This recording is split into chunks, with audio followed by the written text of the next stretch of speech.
La galaxie est vaste et pleine de choses obscures. La plupart d'entre elles se cachent dans des endroits où la lumière ne pénètre pas. Dans Warhammer 40K, les gens ne regardent pas les étoiles et ne rêvent pas. Ils les craignent. Là-bas, dans le froid et l'obscurité, vivent des planètes aux horreurs qui pourraient déformer l'esprit et briser l'âme. C'est un monde où l'espoir s'évanouit et où le silence peut être plus dangereux que le bruit. Mais dans ce monde, il y a encore ceux qui se dressent entre les ténèbres et la lumière. Certains sont bruyants, connus pour leur fougue et leur fureur. D'autres se déplacent dans l'ombre, inconnus même de ceux qu'ils protègent. Parmi eux se trouvent les Ads, les exorcistes. Leur nom a du poids, mais leur histoire est murmurée, jamais racontée. Ce soir, nous allons nous enfoncer dans cet endroit oublié, un voyage paisible à travers des histoires enfouies au plus profond de coffres verrouillés et de bibliothèques scellées. Aucune bataille ne fera rage, aucun moteur ne rugira. Au contraire, nous avancerons lentement, comme un vent doux soufflant dans une vieille cathédrale. C'est Sleeplore, un endroit où se reposer tout en apprenant. Alors respirez profondément, oubliez votre journée, et ensemble, nous commencerons. Dans les grandes salles de l'Imperium, où tout est bruyant, brillant et imposant, certaines choses sont encore gardées secrètes, non pas parce qu'elles sont sans importance, mais parce qu'elles sont trop importantes. Ces histoires vivent derrière des portes scellées, cachées à la plupart des gens. Protégées, craintes.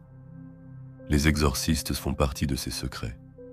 Ils constituent un chapitre de Space Marines, créés non pas pour mener des parades ou brandir des bannières. Ils ont été créés dans un seul but, affronter la pire chose à laquelle l'esprit humain puisse être confronté. La possession, celle qui vient du warp. Cet endroit au-delà de l'espace, où les pensées deviennent des monstres et où les sentiments prennent la forme de cauchemars. Mais avant de pouvoir comprendre les exorcistes, nous devons comprendre leur place dans cette galaxie. Nous devons explorer le genre de monde qui pourrait donner naissance à des guerriers comme eux. Pourquoi quelqu'un créerait-il des soldats destinés à être remplis de démons, uniquement pour les combattre de l'intérieur? Ce n'est pas seulement une histoire de bataille, c'est une histoire de survie, de dépassement de soi, de traversée du feu et de retour indemne. C'est calme, c'est étrange, c'est réel, comme seules les vérités les plus sombres peuvent l'être. Maintenant, commençons. Il existe des chapitres de Space Marines connus à travers la galaxie. Leurs couleurs brillent sur 1000 bannières. Leurs noms sont gravés sur des statues et chantés dans des chansons. Mais tous ne sont pas destinés à être vus. Certains sont nés pour être cachés. Les exorcistes en font partie. Leur histoire ne commence pas par un moment fort ou une grande guerre. Elle commence dans un vide, un espace entre les choses connues. Leur création a eu lieu lors d'un événement appelé la 13e Fondation, également connue sous le nom de Fondation Noire. Même le nom indique que quelque chose est différent ici. Les archives de cette époque ont été détruites. Volontairement. Les seigneurs de Terra s'en sont assurés. La plupart des fondations ont des objectifs clairs. Créer de nouveaux chapitres pour combattre dans des guerres lointaines. Repousser les xénos. Apporter plus d'ordre dans les étoiles. Mais la 13e fondation ressemble à une question sans réponse. Les chapitres créés cette époque étaient étranges. Certains ont disparu. D'autres ont été effacés. D'autres encore, comme les exorcistes, ont été cachés à la vue de tous. Connus par leur nom, mais pas par leur vérité. Les exorcistes n'ont pas été placés dans des mondes forteresses brillants. On leur a donné des planètes tranquilles, isolées, à l'écart. Leur monde d'origine est Banish. Un nom qui leur convient bien, un endroit loin de la lumière, entouré de tempêtes.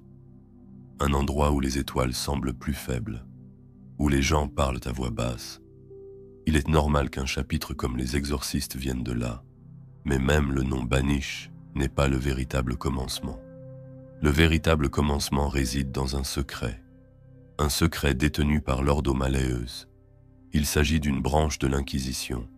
Leur travail ne concerne pas les traîtres, les hérétiques ou les xénos. Il se concentre sur les démons, le warp, les ennemis cachés qui ne peuvent être touchés par une épée ni vus par les yeux, seulement ressentis, seulement craints.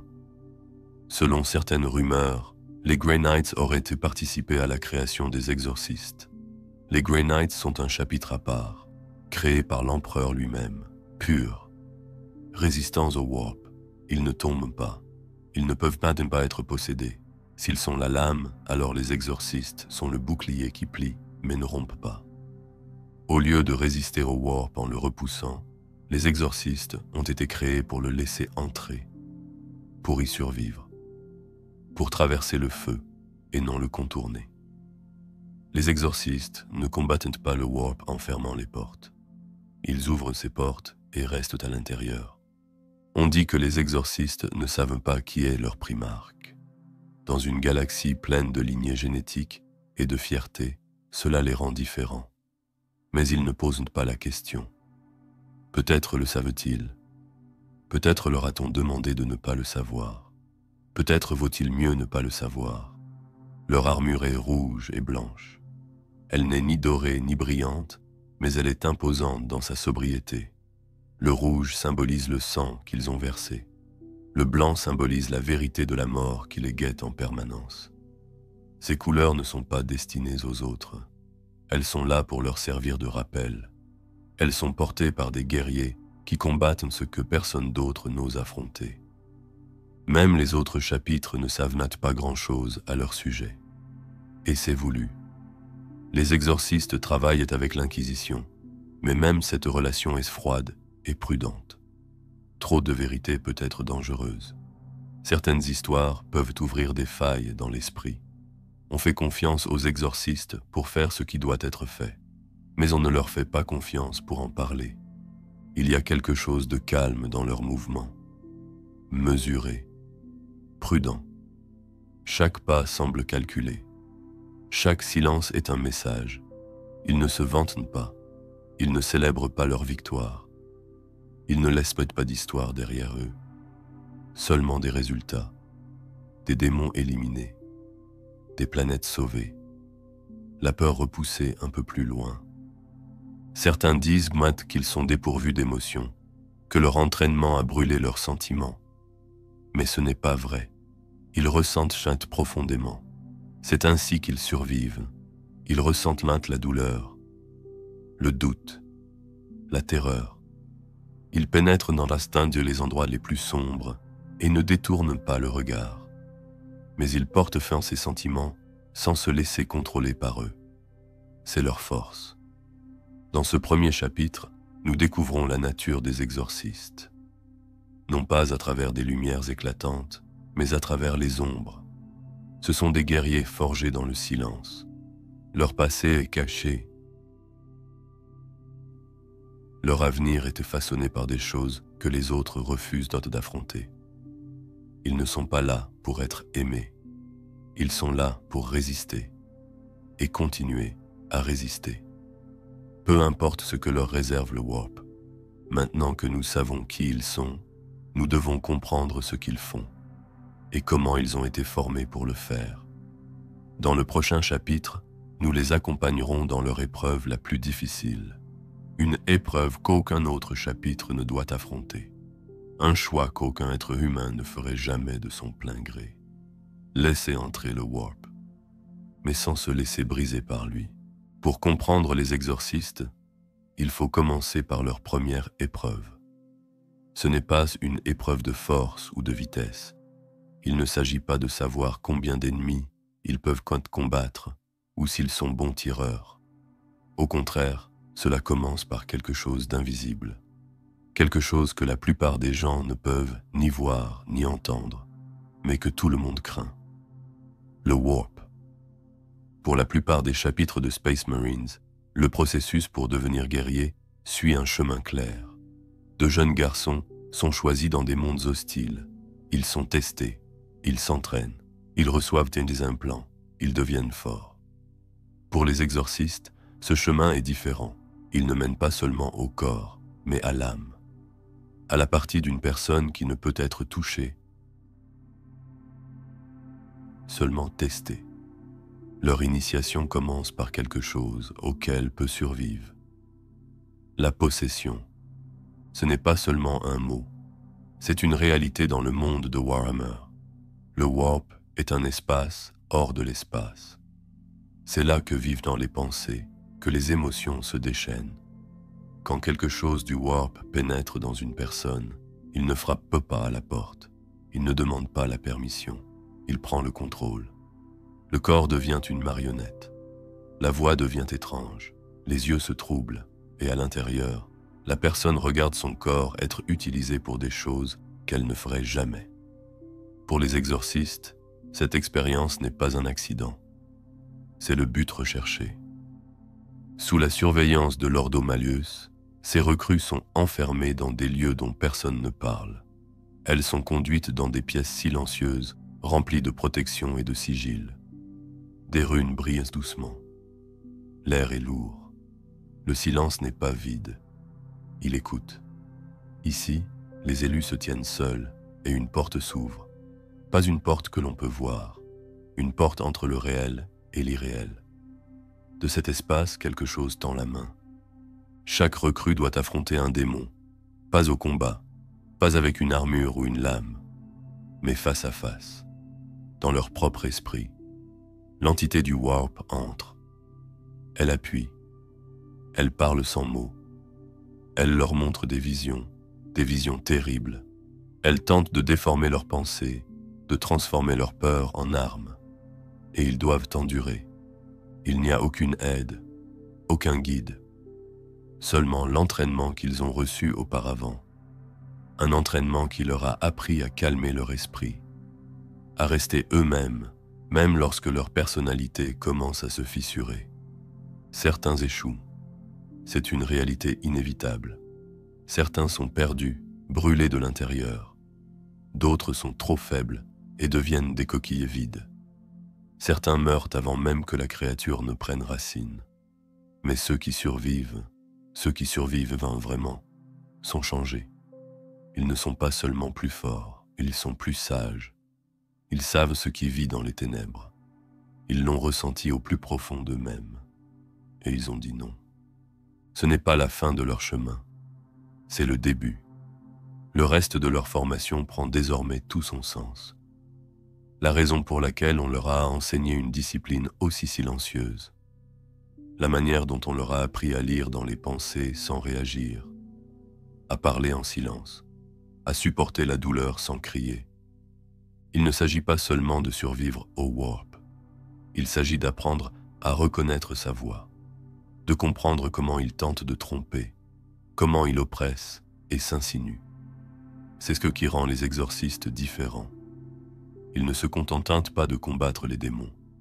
Ils savent comment ils pensent. Ce n'est pas un don, c'est une blessure qu'ils portent en eux.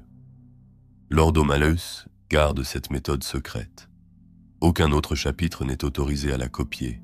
C'est trop dangereux. Même l'Inquisition traite cette pratique comme une arme sans sécurité, à n'utiliser qu'en cas de nécessité.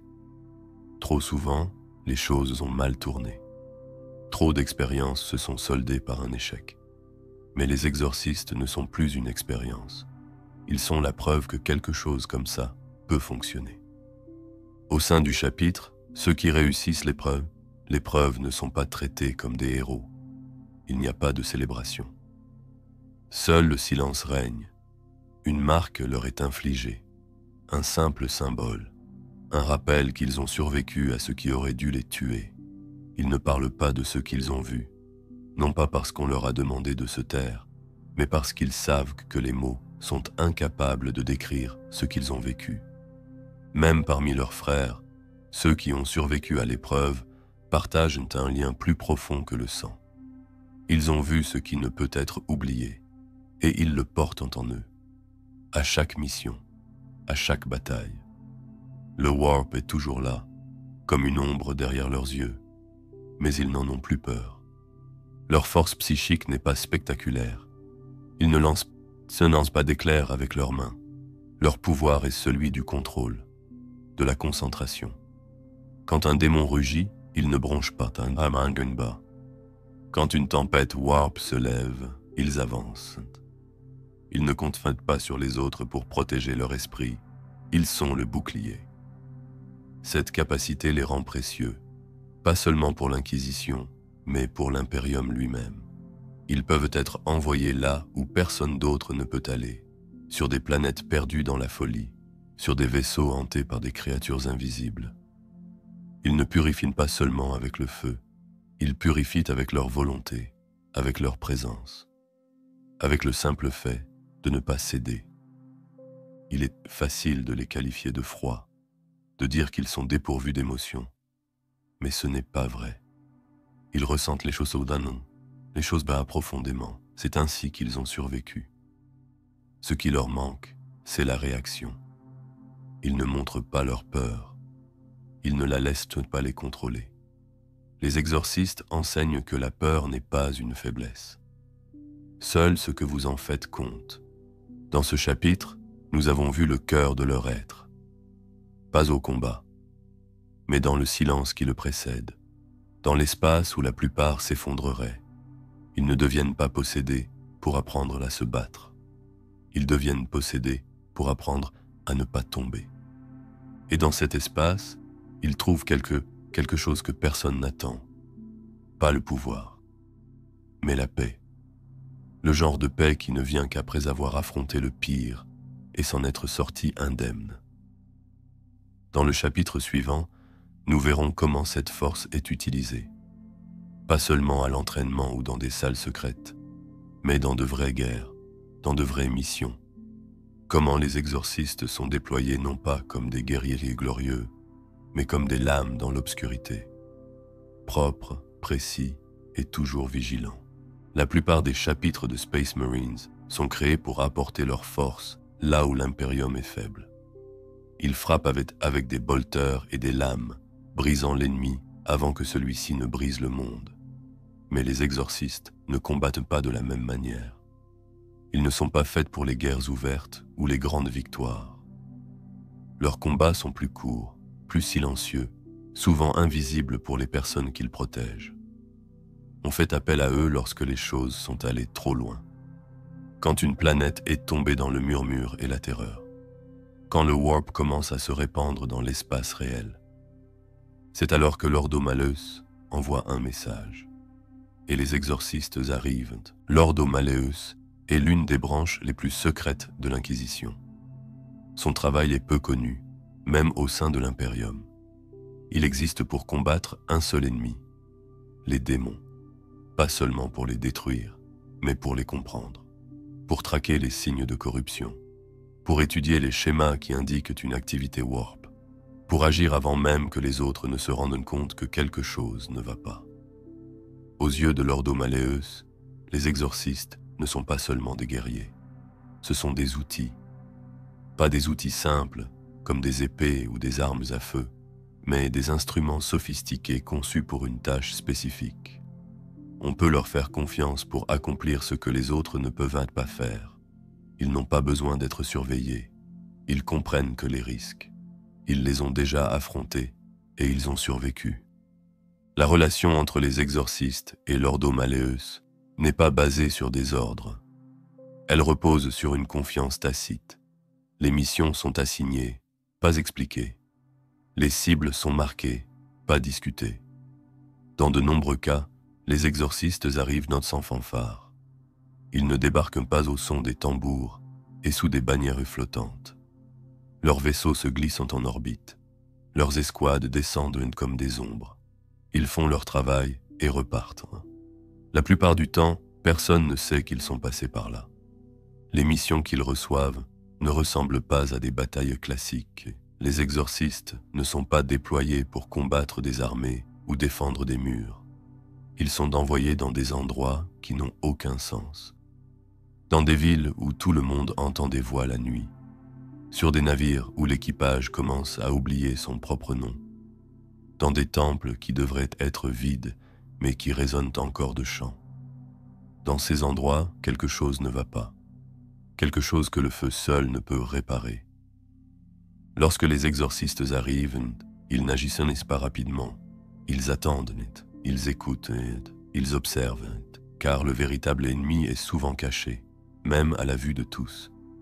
Ils recherchent des signes, des murs qui saignent là où ils ne devraient pas, des machines qui ronronnent au mauvais rythme, des mots écrits par des mains qui n'appartiennent plus à ceux qui les ont écrits. Il ne s'agit pas de tuer rapidement, il s'agit de savoir quand frapper et où. Et quand il frappe, ce n'est pas sanglant, ce n'est pas bruyant, c'est chirurgical. Chaque frère connaît son rôle, chaque mouvement fait partie d'un plan. Les pièces sont nettoyées, les symboles sont brisés, les brèches dans le warp sont scellées, les hôtes possédés sont retirés avec soin. Parfois, des villes entières sont laissées debout. D'autres fois, tout est brûlé, pas par colère, mais par nécessité. Il y eut autrefois une mission appelée la guerre du Malorum. Une longue campagne à travers des systèmes lointains où le warp s'était infiltré comme l'eau à travers la pierre brisée.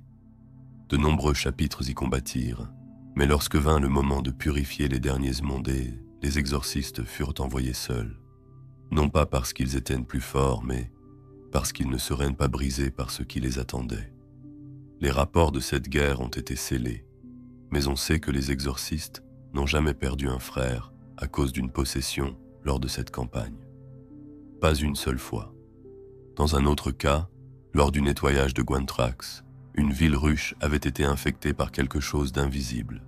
Les gens disparaissaient, les machines fonctionnaient sans énergie, les rêves devenaient violents. Les gardes locaux ne pouvaient même pas entrer sans sombrer dans la folie. Les exorcistes arrivèrent sans faire d'annonce. En une semaine, les niveaux supérieurs furent scellés. Les ruches inférieures brûlèrent, et l'activité warp tomba à zéro. Lorsqu'on demanda ce qui s'était passé, l'Ordo Malleus ne donna aucune réponse. Les exorcistes étaient déjà partis. Leurs tactiques proviennent d'une expérience que nul autre chapitre ne partage.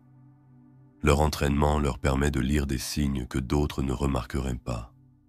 Leur esprit est entraîné non seulement à combattre, mais aussi à observer sans se laisser émouvoir. Ils peuvent entrer dans une pièce remplie d'énergie warp et rester indemnes. Ils ne chantent pas. Ils n'appellent pas l'empereur pour chasser le mal. Ils l'affrontent eux-mêmes, de l'intérieur. Leurs escouades comptent souvent des frères qui ont vu plus de démons que d'hommes.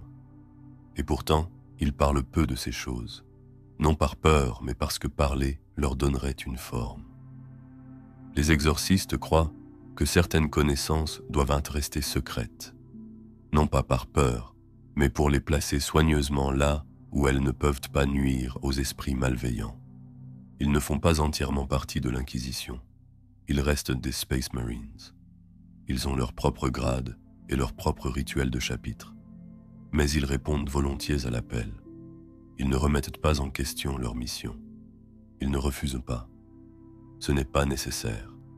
Ils savent pourquoi ils ont été créés. Certains disent qu'ils sont le scalpel là où les autres sont le marteau. C'est peut-être vrai. Les exorcistes ne sont pas nombreux. Ils ne se multiplient pas rapidement. Leurs recrues doivent passer des épreuves qu'aucun autre chapitre n'oserait leur imposer. Leur travail laisse des cicatrices qui durent plus longtemps que les blessures. Mais ce qu'ils font ne peut être fait par d'autres. Alors que leurs rangs se déplacent à travers la galaxie, leurs vaisseaux s'arrêtent rarement dans les grands ports. Ils accostent dans des stations noires, des lunes oubliées, des forteresses silencieuses. Ils ne rapportent aucun trophée. Ils ne gardent pas les noms de ceux qu'ils tuent. Ils purifient, puis ils repartent. Dans leur silence, ils détiennent le pouvoir.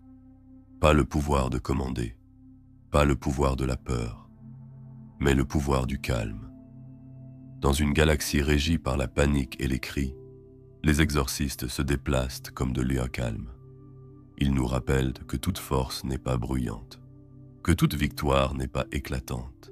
Certaines batailles se gagnent en silence, avec un esprit calme et un cœur stable.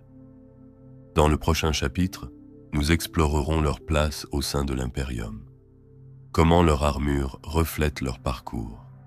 comment leur isolement façonne leur cœur, et ce que signifie porter un fardeau qui ne doit jamais être partagé. Les exorcistes ne brillent pas comme les autres chapitres. Ils ne recherchent pas l'honneur comme la plupart des guerriers. Leurs histoires ne sont pas gravées dans la pierre, ni inscrites sur des bannières. Ils ne sont pas acclamés à leur retour.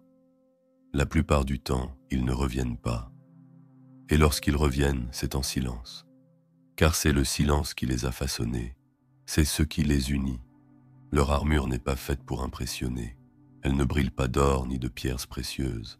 Elle est peinte en rouge et en blanc. Le rouge n'est pas seulement la couleur du sang. C'est le signe de la souffrance.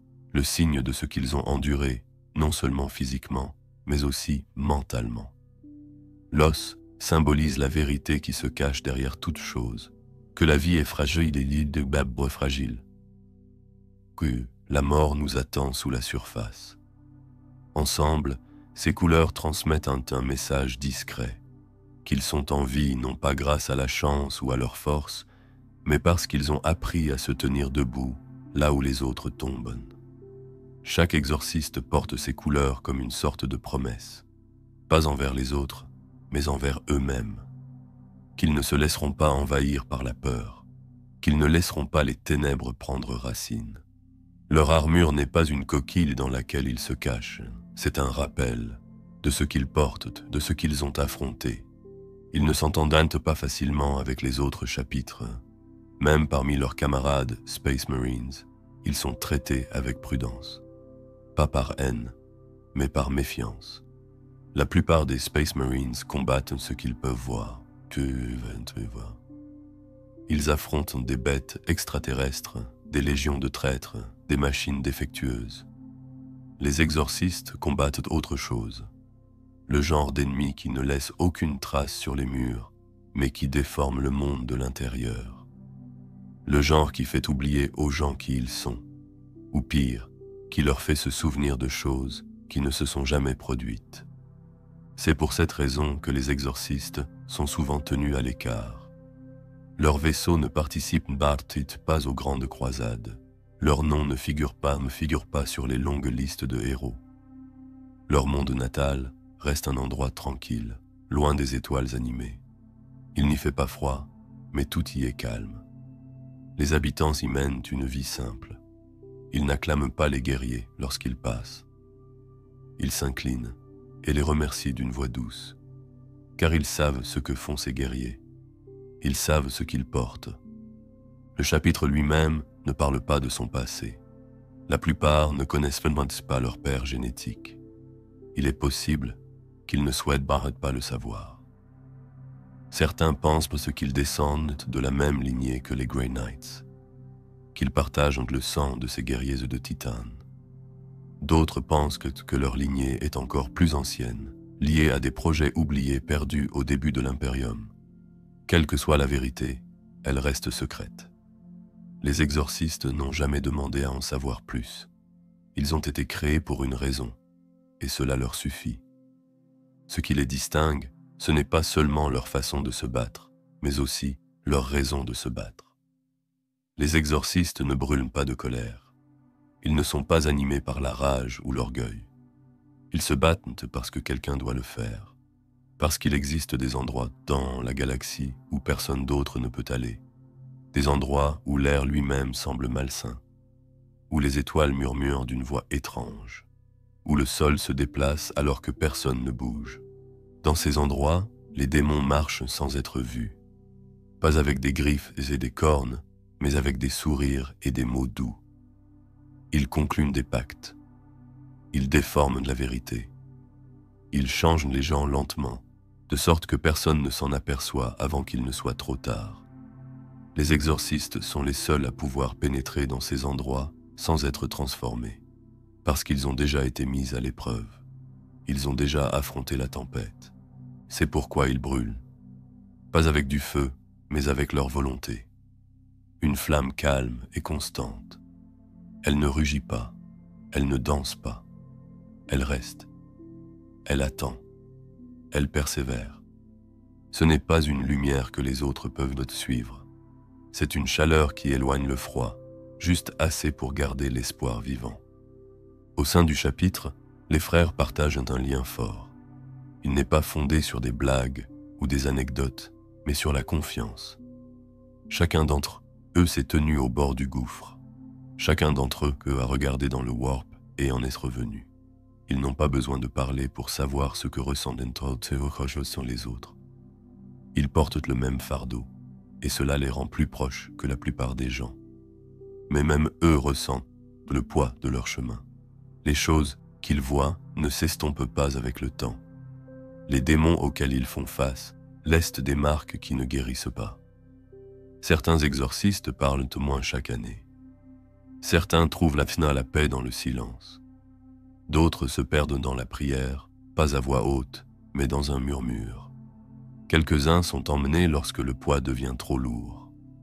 L'Inquisition appelle cela le confinement. Le chapitre appelle cela le repos. Personne n'en dit plus. Il n'y a aucune honte à cela. Ils ne méprisent pas ceux qui tombent, car chacun d'entre eux sait qu'ils pourraient un jour suivre le même chemin. Ils avancent donc avec prudence. Ils combattent avec prudence. Chaque mission pourrait être la dernière, non pas à cause de la mort, mais à cause de ce à quoi ils font face à l'intérieur. Malgré tout, ils ne s'arrêtent pas. Ils ne reculent pas. Ils acceptent chaque mission telle qu'elle se présente. Chaque menace démoniaque est une occasion de protéger l'Imperium, non pas avec du bruit, mais avec le silence. Leur force ne réside pas dans ce qu'ils montrent, elle réside dans ce qu'ils retiennent. Certains disent qu'ils ne sont pas des héros, qu'ils ne sont que des outils, mais ce n'est pas vrai. Ce sont des héros d'un genre que la plupart des gens ne comprennent pas. Leurs victoires ne sont pas éclatantes. Leurs ennemis ne laissent pas derrière eux des villes en ruine ou des navires en feu. Souvent, leur succès réside dans le fait que rien ne se passe, qu'une planète reste tranquille, qu'une population ne sait jamais à quel point elle a frôlé la ruine. C'est la marque des exorcistes. Ils font ce qui doit être fait, puis ils s'en vont. Sans récompense, sans célébration. Seule la flamme qui brûle en eux continue de les animer. Maintenant que nous avons parcouru leur histoire, il est temps de regarder au-delà d'eux, vers ce contre quoi ils ont été créés pour lutter. Pas seulement le warp, mais l'idée même de possession. Dans le prochain chapitre, nous commencerons une nouvelle partie de ce voyage. Nous plongerons dans l'histoire profonde de l'Imperium, là où des expériences ont été menées en secret, là où le warp n'était pas seulement craint mais étudié. Nous découvrirons comment l'Imperium en est venu à comprendre la possession démoniaque et ce qu'il a risqué pour la contrôler. Le warp n'est pas seulement une force. Ce n'est pas simplement une autre partie de la galaxie. C'est quelque chose de plus ancien, de plus étrange et de bien plus dangereux. Il touche tous les aspects de la vie, mais rares sont ceux qui comprennent ce qu'il est vraiment. C'est là que les psychers puisent leur force, mais c'est aussi là que naissent les cauchemars. Toucher le warp, c'est tout risquer. Et pourtant, l'Imperium n'a jamais cessé d'essayer d'en savoir plus à son sujet. Le besoin de connaissance est profondément ancré dans l'Imperium. Dans une galaxie remplie de menaces, l'ignorance peut être aussi mortelle que n'importe quelle arme. Pour la plupart des gens, le warp n'est qu'un nom. C'est le moyen de transport des vaisseaux. C'est là que les psychers tirent leurs étranges pouvoirs. C'est la source de la peur. Mais pour ceux qui se trouvent derrière les portes verrouillées de l'Inquisition, le warp test n'est quelque chose qui doit être testé, façonné et contrôlé. Cette croyance a un prix. Bien avant la création des exorcistes, l'Imperium avait déjà commencé sa guerre silencieuse contre la possession. Les premiers signes sont venus de l'empereur lui-même. À l'époque où l'Imperium ne s'étendait pas encore à travers les étoiles, il avait déjà commencé à tracer la voie de l'humanité. Il voyait que le warp devenait plus puissant. Il savait qu'un jour, il envahirait tous les aspects de la vie. Il s'était forcé de construire des murs pour le contenir. Son but n'était pas de le détruire, mais de protéger les gens. Il créa des psychers, mais aussi des blancs. Il s'agissait d'humains qui n'avaient aucune présence dans le warp. Ils mettaient les démons mal à l'aise. Certains disaient qu'ils renforçaient la réalité par leur simple présence. Ces blancs, également appelés intouchables, furent placés dans des laboratoires secrets et étudiés. L'empereur ne les considérait pas comme des armes, mais comme des clés. Au fil du temps, d'autres ont poussé ces idées plus loin. L'Ordo Malleus a été créé pour faire face à la menace croissante du warp. Pas seulement les démons, mais tout ce qui les accompagnait. Les Hanties, les tempêtes warp, la folie. Ils ont commencé à chercher des moyens de combattre ces forces. Certaines de leurs méthodes étaient simples, le feu, les lames, des sceaux gravés dans la pierre. D'autres étaient moins simples. Dans des laboratoires enfouis sous la surface de lunes interdites, ils ont commencé à aller plus loin. Ils ont capturé des démons et les ont enfermés dans des champs de confinement. Ils ont placé des psykers dans des pièces sombres et les ont exposés à l'énergie du warp. Ils ont ouvert de petits portails pour voir jusqu'où la réalité pouvait se déformer avant de se briser. Ce n'étaient pas des actions imprudentes. Chacune d'entre elles était étudiée, mesurée, contrôlée. Mais même le contrôle peut être un mensonge. La plupart de ces tests n'étaient pas destinés à être vus par d'autres. L'Inquisition ne partage pas librement son travail, mais à travers des fragments d'archives perdus et de vieilles histoires transmises par ceux qui s'en souviennent, un schéma commence à se dessiner. L'Imperium ne se contentait pas de combattre le warp. Il apprenait de lui. Il essayait de le façonner.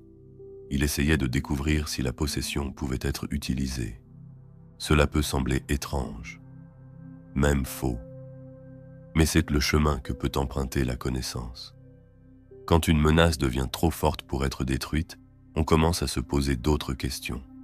Pas comment l'arrêter, mais comment vivre avec. C'était l'objectif secret de ces études. Pas devenir des démons, pas les adorer, mais apprendre à rester debout en leur présence tout en restant entier. C'est là que le véritable coup commence. Au cours du processus d'apprentissage du fonctionnement de la possession, beaucoup ont été perdus. Certains étaient des psykers arrachés à leur foyer et informés qu'ils avaient été choisis. D'autres étaient des criminels à qui l'on avait offert un moyen de servir l'empereur. Certains étaient des volontaires qui croyaient en la cause. Ils sont entrés dans les salles d'essai avec espoir. La plupart n'en sont jamais ressortis. La possession n'est pas propre. Elle ne suit pas de règles. Même lorsque les signes sont clairs, les résultats ne le sont jamais. Parfois, une personne hurlait pendant des jours avant de se taire. Parfois, elle souriait, ne disait rien, puis disparaissait de son propre corps. Les chercheurs notaient tout. Ils enregistraient chaque mot, chaque changement, chaque son. Non pas parce qu'ils étaient cruels, mais parce qu'ils croyaient que c'était important. Qu'un jour, cette douleur mènerait à la compréhension. Il y eut des succès, rares. Quelques sujets testés furent capables de retenir la force qui était en eux, non pas en résistant, mais en l'affrontant. Ces personnes furent étudiées de près. Leurs pensées furent examinées. Leurs rêves furent enregistrés. Au fil du temps, une théorie se développa. La possession pouvait être survécue. Non seulement survécue, mais transformée en force. Cette idée ne resta pas confinée au laboratoire. Elle se fraya un chemin dans les plans, dans les salles les plus secrètes où l'Inquisition s'entretenait avec les hauts seigneurs, dans les réunions discrètes où de nouveaux chapitres étaient conçus. L'un de ces chapitres allait devenir celui des exorcistes, créé non seulement pour combattre le warp, mais aussi pour le comprendre de l'intérieur. Mais le chemin vers ce moment n'a pas été sans embûches. Il a été semé d'échecs, de salles scellées à jamais, de vaisseaux entiers perdus lorsque les tests allaient trop loin. Ces moments ont été cachés, non par honte, mais par peur. L'Imperium ne peut se permettre de laisser trop de gens savoir à quel point il est parfois proche de la ruine. C'est le prix de la connaissance. Il ne se mesure pas toujours en pièces d'or ou en outils. Parfois, il se paie en silence, en noms effacés, en histoire jamais racontée. Et pourtant, sans ces étapes sensées, les exorcistes n'existeraient pas. Ils ne sont pas une erreur, ils sont un résultat. La preuve que quelque chose a été appris, que le prix, bien que élevé, n'était pas vain. Dans ce chapitre, nous commençons à voir jusqu'où l'Imperium est prêt à aller lorsqu'il estime que la fin justifie les moyens. La prochaine étape de notre voyage nous plongera plus profondément dans ces épreuves. Nous entrerons dans les salles où le warp a été testé, où des gens sont devenus plus que ce qu'ils étaient, où ont tout perdu en essayant. Nous découvrirons ceux qui ont été possédés, non pas pour être brisés, mais pour être observés. Retenus, évalués. Nous rencontrerons les prisonniers du warp. Il existe de nombreux types de prisonniers dans l'Imperium. Certains sont enfermés derrière des murs métalliques. D'autres sont détenus dans des cellules enfouies sous la pierre. Mais il en est d'autres qui ne sont pas enchaînés par des mains ou des barreaux. Ils sont retenus par quelque chose de plus profond, quelque chose que l'œil ne peut voir. Ce sont les prisonniers du warp. Pour les comprendre, nous devons pénétrer dans des lieux dont peu de gens parlent. Pas des champs de bataille ni des vaisseaux spatiaux, mais des pièces sans fenêtres. Des chambres froides remplies de lumière qui clignotent même quand rien ne bouge. Ce sont les sites d'expérimentation utilisés par l'Ordo Malleus, des lieux qui ne figurent pas sur les cartes, qui ne sont pas mentionnés dans les rapports. Leur but est secret. Leur but est le contrôle. Dans ces chambres, l'Inquisition détenait des sujets qui avaient été touchés par le warp. Certains étaient des psychers, d'autres avaient montré des signes de vision étranges ou entendu des voix. Beaucoup avaient été enlevés dans des colonies où quelque chose d'invisible avait commencé à se développer. Ils n'étaient pas mis à mort, pas tout de suite. Au lieu de cela, ils étaient maintenus en vie, pour être étudiés, pour être compris. Chaque pièce était scellée et marquée de symboles. Pas seulement pour des raisons de sécurité, mais pour maintenir la réalité en place. Le warp déforme les choses. Il transforme l'intérieur en extérieur. Il étire et plie le temps. Mais avec les bons outils, avec les bonnes runes gravées dans les murs, il peut être ralenti, pas arrêté, seulement ralenti. À l'intérieur, les sujets étaient surveillés par des machines et par des silhouettes silencieuses derrière des vitres. Leurs pensées étaient lues à l'aide d'appareils qui brillaient d'une lumière rouge. Leurs rêves étaient enregistrés. Leur comportement était cartographié. Ils n'étaient pas torturés, mais ils n'étaient pas libres. Leurs vies étaient mesurées en moments de stabilité et d'effondrement. Certains de ces prisonniers ont été utilisés pour créer des hôtes démoniaques. Il s'agissait d'une expérience particulière. L'idée était simple, mais dangereuse. Lier un démon à un corps humain. L'utiliser. Le contrôler. Le forcer à répondre à des questions ou à accomplir des tâches. Mais la vérité n'est jamais simple. Les hôtes démoniaques sont des créatures tordues. Ils parlent avec des voix qui ne leur appartiennent pas. Leur peau change, leurs os bougent. Ce ne sont plus des êtres humains, et la chose qui se trouve à l'intérieur d'eux ne dort pas. Pourtant, l'Inquisition a continué. Le but n'était pas de créer des monstres. Il s'agissait de comprendre le fonctionnement du warp, ce qui brise un esprit, ce qui permet à une âme de rester intacte. Certains hôtes sont restés stables pendant des heures. D'autres ont tenu plusieurs jours. Une poignée d'entre eux ont survécu plusieurs semaines. Mais aucun n'a inspiré confiance très longtemps. Une fois qu'un démon s'installe, il commence à grandir. Il apprend la forme de sa cage. Et tôt ou tard, il trouve un moyen de s'échapper. Il existe des traces d'une telle créature. Son nom, s'il en avait un, a été oublié depuis longtemps. Mais son histoire reste gravée dans la mémoire de ceux qui étudient ces phénomènes. Le démon hôte avait été emprisonné pendant 16 jours. Il parlait par mots brisés, décrivait des lieux qui n'existaient pas, donnait des avertissements qui se réalisaient. Mais ensuite, il a commencé à changer. Ses yeux sont devenus noirs. Sa peau s'est fissurée, formant des motifs lumineux. Les symboles dans la pièce s'estompèrent, les lumières s'éteignirent. Lorsque les gardes entrèrent, il ne restait plus que de la fumée. Aux yeux de l'Inquisition, ce n'était pas un échec. C'était une leçon. Chaque pas en avant comporte des risques, et chaque risque offre une leçon à tirer. Tous les prisonniers n'étaient pas transformés en hôtes démoniaques. Certains étaient simplement surveillés. On les appelait les points de contact. Des personnes qui avaient frôlé le warp, mais qui n'étaient pas encore tombées. L'Inquisition voulait voir si la corruption pouvait se développer lentement, si elle pouvait être suivie, arrêtée, inversée. Ces points de contact étaient détenus dans des quartiers spéciaux. On leur donnait à manger. On les laissait parler.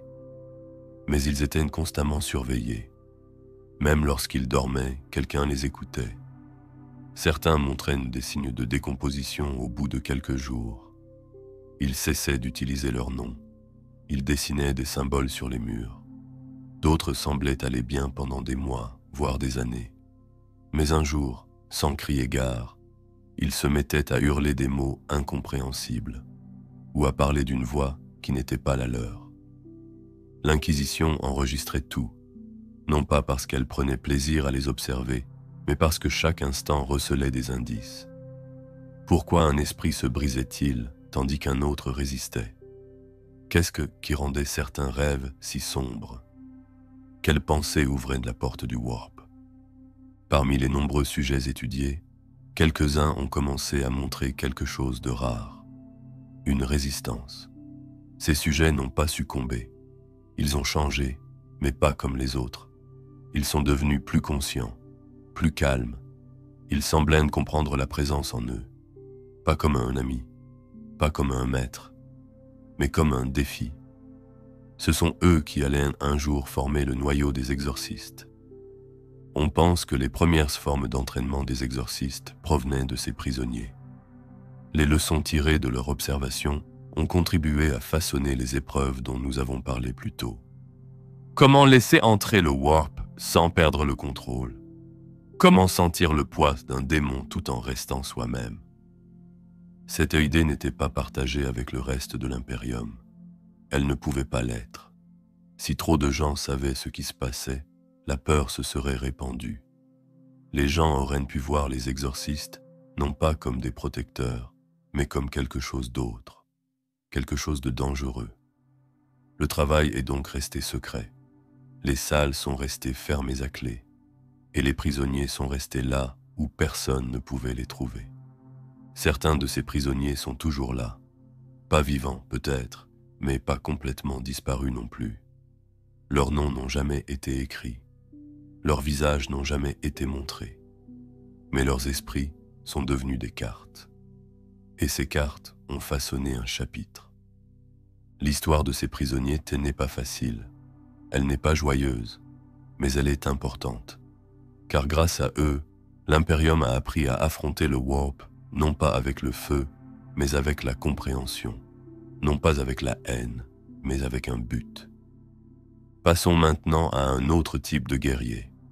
Un guerrier qui affronte le warp avec une foi inébranlable. Un guerrier qui ne fléchit pas, qui n'est pas entaché par la possession. Dans le prochain chapitre, nous ferons la connaissance des Grey Knights. Et nous les comparerons aux exorcistes, non pas comme des rivaux, mais comme deux réponses à la même question. Comment combattre quelque chose qui vit dans l'âme? Le warp touche tout dans la galaxie. Certains le combattent en érigeant des murs. D'autres le combattent en le traversant. Les Grey Knights appartiennent à la première catégorie. Ils sont le bouclier qui ne plie pas. Les exorcistes appartiennent à la seconde. Ils sont la main qui plonge dans la tempête et en ressort avec la lumière. Les deux voies sont dangereuses, les deux ont leur place, mais elles ne sont pas identiques. Les chevaliers gris ne sont pas comme les autres Space Marines. Ils ne proviennent pas de lignées génétiques connues. Leur ascendance est de garder secrète. Beaucoup pensent qu'elle remonte à l'empereur lui-même. Ils n'ont pas été créés pour combattre les démons, mais pour leur résister complètement. Les chevaliers gris ne sont pas faits pour comprendre la corruption. Ils sont faits pour y être immunisés. Leur esprit est scellé. Leurs pensées sont pures.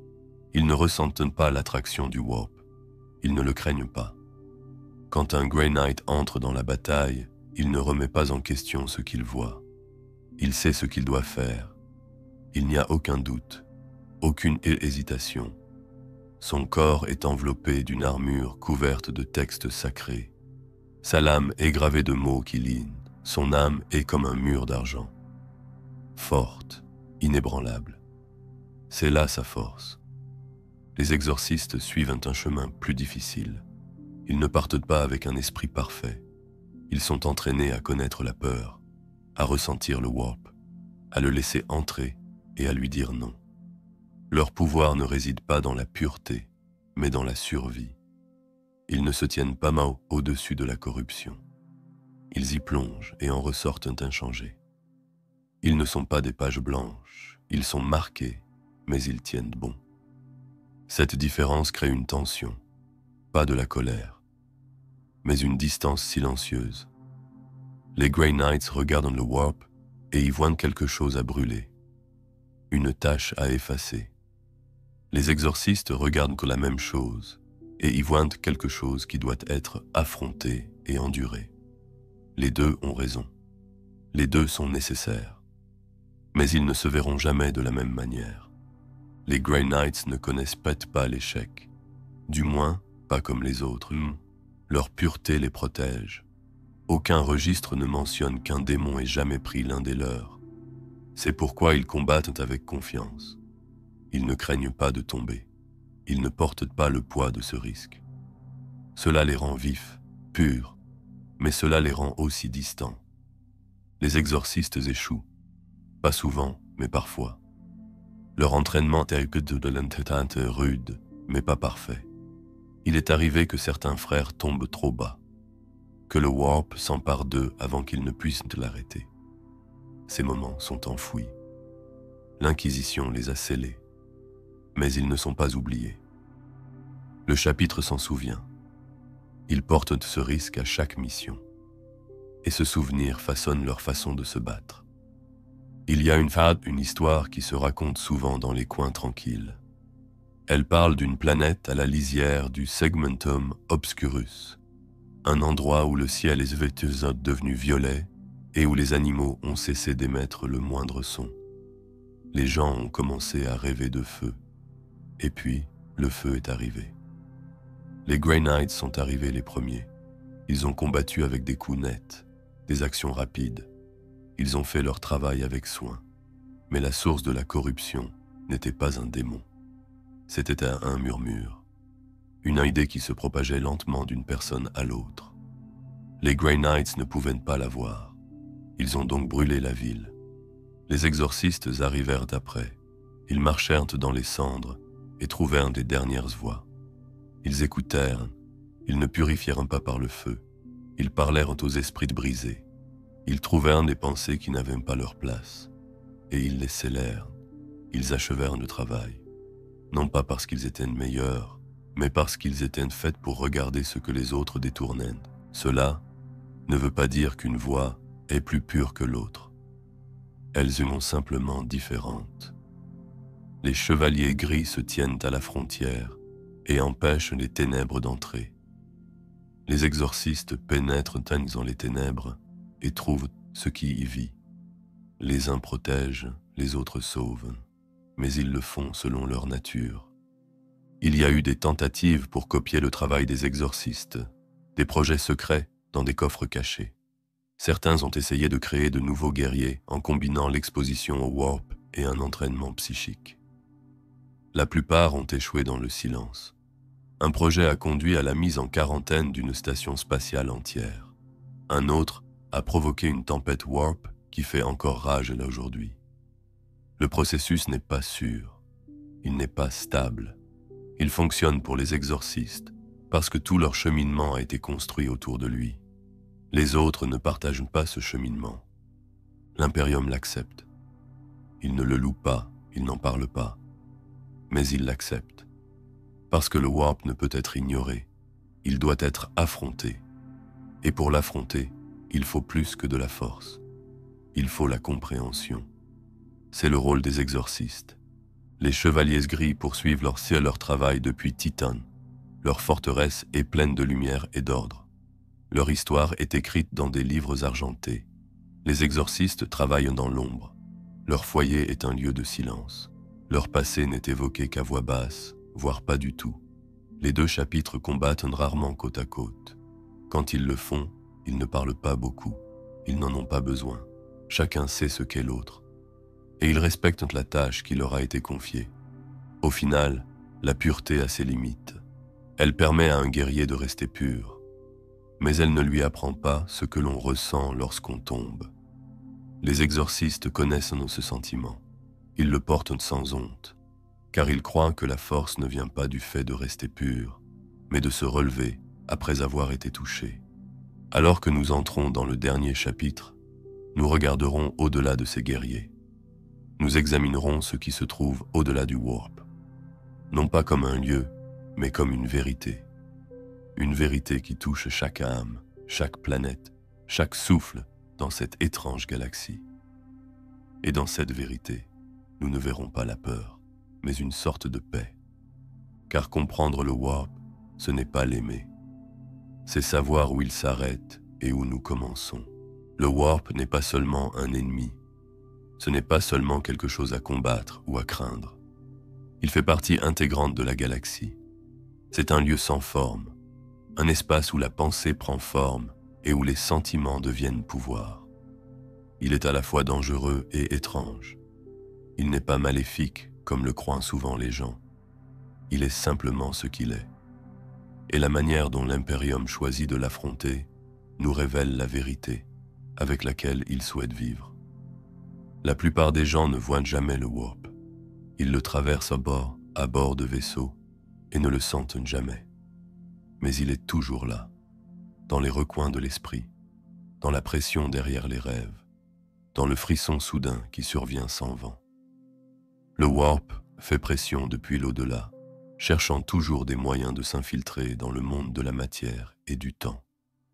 Lorsqu'il trouve ces failles, les choses commencent à changer. Parfois, cela commence par des voix. Parfois par des lumières qui clignotent sans raison. Parfois par un léger malaise qui s'intensifie chaque jour. C'est pourquoi l'Imperium surveille de si près. Non pas parce qu'il croit pouvoir arrêter le warp, mais parce qu'il sait que le warp ne dort jamais. Il n'y a pas de victoire finale, seulement des retards. Seulement un peu d'espace pour respirer avant que la prochaine vague n'arrive. Et cette compréhension a façonné chaque choix de l'Imperium, chaque loi, chaque silence, chaque secret. Les exorcistes ont été créés dans cette optique. Ce ne sont pas des héros au sens traditionnel du terme. Ils sont les gardiens d'une vérité que peu de gens ont le droit de prononcer, que certaines choses doivent être touchées pour être comprises, que la véritable sécurité ne réside pas dans la dissimulation, mais dans la connaissance de l'origine du danger. Ils n'ont pas été créés uniquement pour détruire les démons, mais pour apprendre de ce que ceux-ci ont tenté de faire. Chaque fois qu'ils ont affronté la possession et gagné, ils ont rapporté des connaissances cachées derrière leurs yeux calmes et leurs pas mesurés. Ces connaissances ne se trouvent pas dans les livres. Elles ne se transmettent pas par la parole. Elles vivent dans leurs mouvements, dans les choix qu'ils font, dans les endroits où ils s'arrêtent et les chemins qu'ils empruntent. Le warp ne peut être cartographié à l'aide de lignes. Il doit être ressenti. Il doit être combattu avec une force tranquille. C'est pourquoi leur silence est important. Il n'est pas vide, il est plein. Chaque moment de silence a un sens.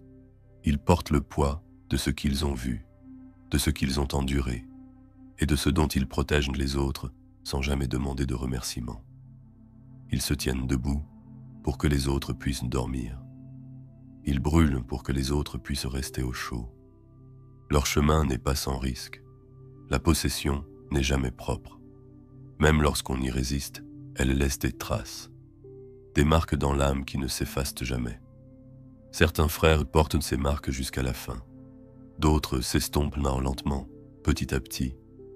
Et pourtant, ils choisissent cette voie, pas pour la gloire, pas pour la reconnaissance, mais parce qu'ils savent que quelqu'un doit le faire.